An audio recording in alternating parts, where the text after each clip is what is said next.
vorrei nominare uno a uno, non sono tantissimi. Davvero ringrazio di staccare Bianca Pomolera,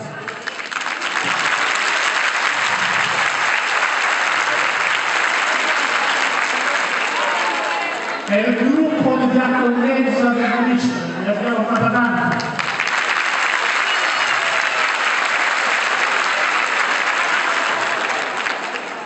Ringrazio le autorità politiche,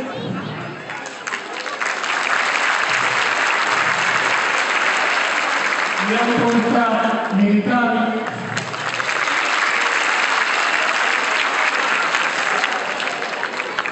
e non posso ringraziare le autorità religiose perché sono sempre in questo momento.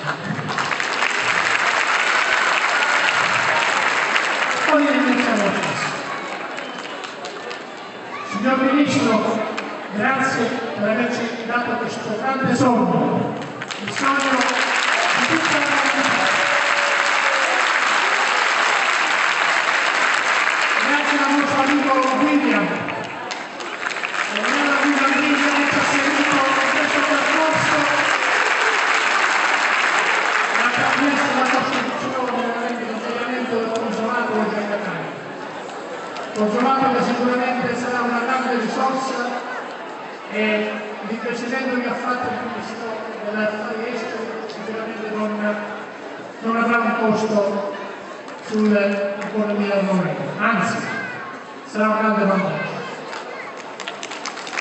Io ora chiudo, anche perché c'è Anna che mi pressa, vuole parlare lei in rumeno a tutti i rumeni. Io ho parlato agli amici italiani.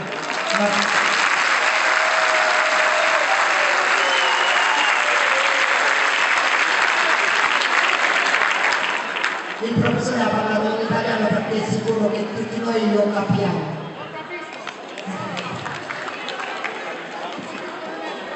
Aș dori să vă prezint o cântăreață tânără care a venit de la București, se numește Violeta Giapana.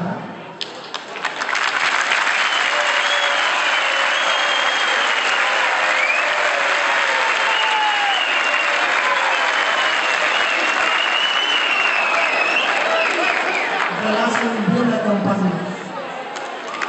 Bună seara, români!